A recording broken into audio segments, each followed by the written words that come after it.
ہم سوچتے ہیں کہ پاکستان جو ہمیں ملا ہے وہ مفت میں ملا ہے، بغیر قربانیوں کے ملا ہے، اور مسلسل جو ہم غلطیاں کرتے آ رہے ہیں انہی غلطیوں کو ہم دہراتے ہوئے آ رہے ہیں۔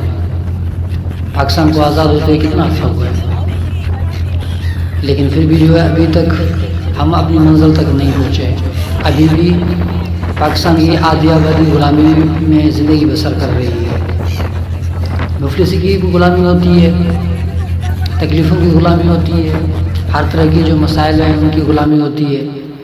تو آج بھی میں نہیں سمجھتا کہ پاکستانی جو آبادی ہے مکمل آزاد ہے۔ انگریزوں سے آزاد ہوئی، ہندوؤں سے آزاد ہوئی، لیکن ابھی تک جو اپنی وہ حالات ہیں ان سے ہم آزاد نہیں ہوئے جن سے ہونا چاہیے تھا۔ ان کی وجوہات کیا ہیں؟ ان کی وجوہات پر اگر ہم نظر دوڑائیں تو کئی ممالک ایسے ہیں جنہوں نے ابھی تک ترقی نہیں کی ہے، وہ تباہ ہو گئے ہیں، اور ان کی جو نسلیں برباد ہو گئی ہیں ان کے پیچھے نسل پرستی، قوم پرستی اور فرقہ پرستی ہے۔ تو یہ چیزیں پاکستان میں ابھرتی آ رہی ہیں۔ فرقہ پرستی پہ آپ نظر دوڑائیں تو اب الحمدللہ کافی چین دیکھنے میں آ رہا ہے، لیکن جو پچھلے دور میں کافی یہ چیز ابھرتی ہوئی نظر آ رہی تھی۔ جب تک ہم ایک نہیں ہوں گے، ایک ہو کر نہیں سوچیں گے، ایک پاکستانی ہو کر نہیں سوچیں گے، پاکستان کبھی بھی ترقی نہیں کرے گا، ہم آگے نہیں بڑھیں گے۔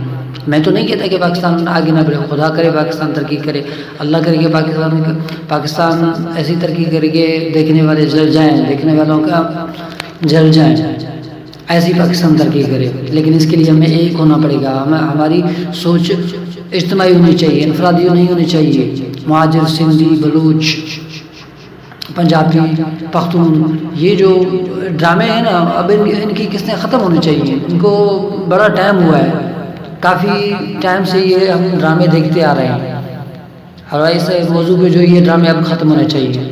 اگر ہم چاہتے ہیں کہ ہمارے بچوں کی جو زندگیاں وہ اچھی ہوں، ہمارا ملک اچھا ہو، وہ کتنی فخر کی بات ہے۔ اگر ہم سوچیں تو کتنی فخر کی بات ہے کہ ہم سب مسلمان رہتے ہیں، ایک کلمہ گو رہتے ہیں، سب کلمہ گو ہیں، ایک اللہ، ایک رسول اور ایک کلام پہ جو ہے یقین رکھنے والے انسان ہیں ہم۔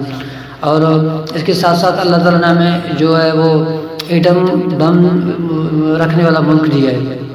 یہ کتنے بڑے انعام کی بات ہے۔ اب مسلمان ممالک میں ہم نمبر 1 ہیں، یہ سب سے زیادہ ہم پر اللہ کا جو انعام ہے ہم پہ۔ لیکن اس کے باوجود بھی ہم اگر دیکھتے ہیں اپنے سیاستدانوں کو تو وہ جو ایک بیک کا جو کٹورا ہوتا ہے وہ ہمیشہ ان کے ہاتھ میں ہوتا ہے۔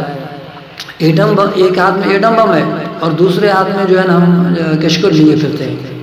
تو اس میں صرف گورنمنٹ کا جو قصور نہیں ہے، گورنمنٹ کا تو قصور ہے، اس میں کوئی شک نہیں ہے، کوئی شک اس میں نہیں ہے، شک سے باہر آ رہا ہے یہ بات کہ گورنمنٹ کا اس میں حصہ ہے۔ لیکن اس کے ساتھ ساتھ ہمارا حصہ بھی ہے، انفرادی طور ہم جو سوچتے ہیں، ہماری جو سوچ ہے، پنجابی، مہاجر، سندھی، یہ قوم پرستیاں، یہ لڑائیاں، یہ جھگڑیاں، یہ نفرتیں، یہ بند ہونی چاہیے۔